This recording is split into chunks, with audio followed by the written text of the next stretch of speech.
नमस्कार फ्रेंड्स, मैं doctor Anuj India TV online in TV media network से हूं और आज हमारे बीच हमारे साथ झारखंड के पूर्व मुख्यमंत्री और सबसे बेहतरीन मुख्यमंत्री और national vice president Bharatiya Janata party Shri रघुवर दास जी हैं।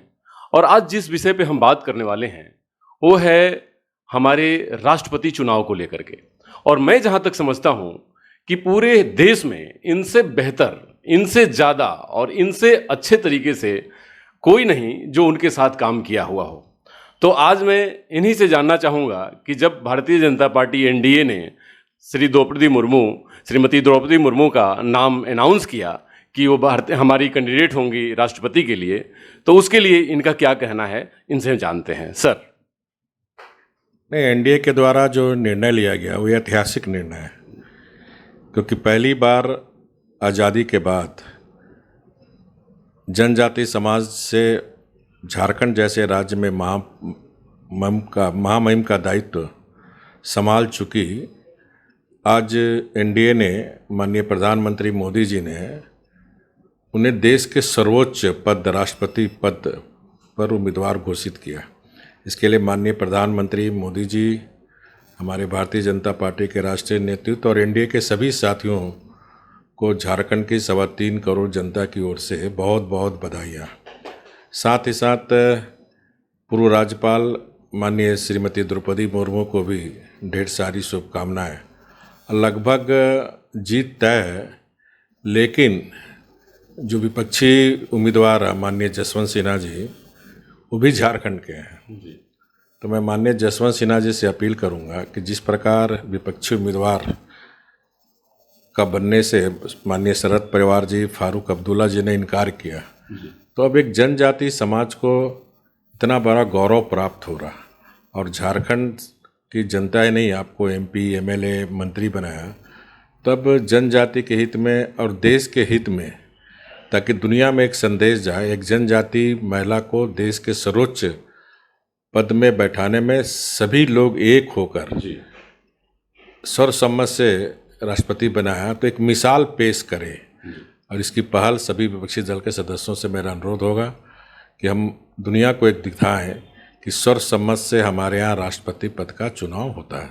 जी सर, मैं भी जानना चाहूँगा कि 9,194 वोटों की कमी है, तो हमें लगता है कि ये आसानी से एनडीए पूरा कर लेगी।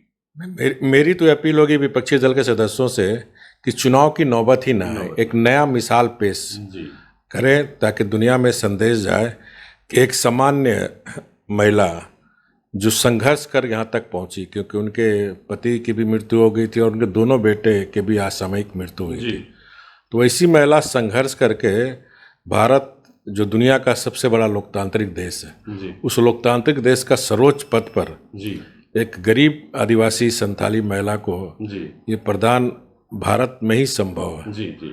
तो हम भारत के सभी माननीय विपक्षी दल के सदस्य हैं कि अंक गणित के में ना पढ़कर एक मिसाल पेश हम दुनिया में पेश करें।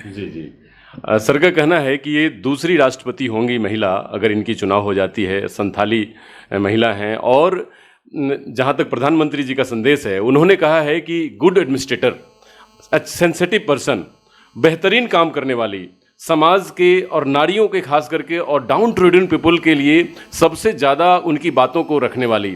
तो इन सब चीज़ों को ध्यान में रखते हुए मैं सर से ये जानना चाहूँगा कि आपका कार्यकाल काफ़ी दिनों तक उनके साथ रहा, तो क्या खास चीज़ें आपने उनमें देखी? क्योंकि आपसे उनकी ट्रेनिंग सबसे बेहतर थी, क्योंकि आपकी बातों को समझना उनसे बेहतर कोई नहीं जानता और उनकी बातों को आपसे बेहतर कोई नहीं जानता। तो कुछ खास बातें मैं चाहूँगा कि मेरे दर्शकों को आप बताएं। नहीं, देखिए, 6 वर्ष और 1 महीना झारखंड की महामहिम राज्यपाल रही हो और 5 साल मुझे उनसे काम करने का मौका मिला। एक वह बहुत ही मृदुभाषी और सौम्य महिला थी और हमेशा शिक्षा, एडुकेशन पर और खास करके महिलाओं के शिक्षित हो उस पर ज़्यादा फोकस उनकी रहती थी, चाहे वो हायर एडुकेशन हो, चाहे प्राइमरी एडुकेशन हो। और वो झारखंड के विभिन्न महामहिम राज्यपाल होते हुए कस्तूरबा विद्यालय जैसे संस्था में स्वयं जाती थी और बच्चों को, महिलाओं को प्रेरणा देती थी। तो निश्चित रूप से 5 वर्ष उनका मेरे साथ बहुत ही सुखद अनुभव रहा।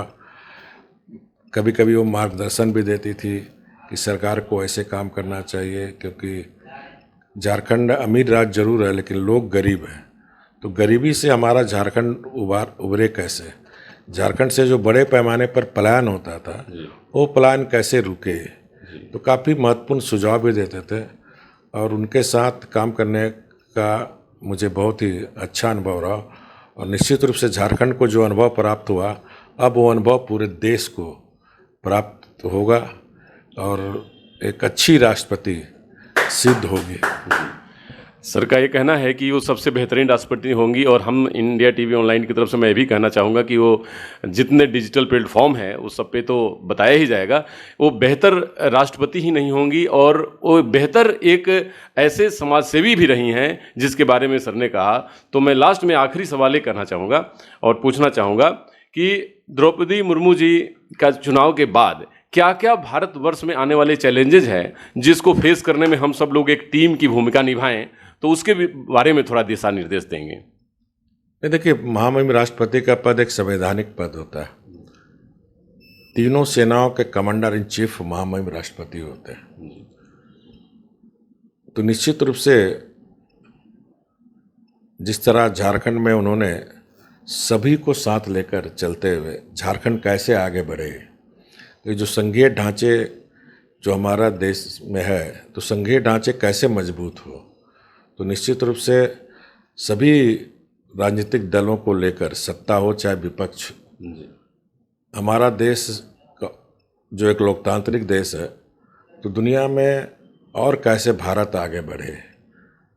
और दुनिया में आज भी देश में भी कुपोषण जैसी समस्या, पलायन जैसी समस्या, और अभी भी शिक्षा, जो गरीब तबके, शोषित वंचित लोग हैं, अभी भी वो तबके शिक्षा से काफ़ी दूर है।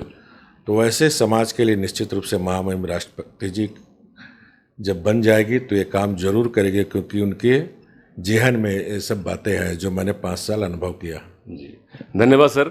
मैं ये कहना चाहूँगा कि सर ने कितनी बेहतरीन तरीके से सब बातों को समझाया और ये पूरे भारतवर्ष में सबसे ज़्यादा उनके साथ एडमिनिस्ट्रेटिव पोस्ट और हाई पोस्ट को उनके साथ उन्होंने समय दिया है, उनके साथ समय बिताया है और उस सब चीज़ों को देखा है। तो अब मैं इन बातों के साथ अपने व्यूवर्स को ये कहना चाहूँगा कि आप लोग शुभकामना दें और आप लोग ये प्रार्थना करें कि द्रौपदी मुर्मू ही आपकी अगली राष्ट्रपति हों। धन्यवाद।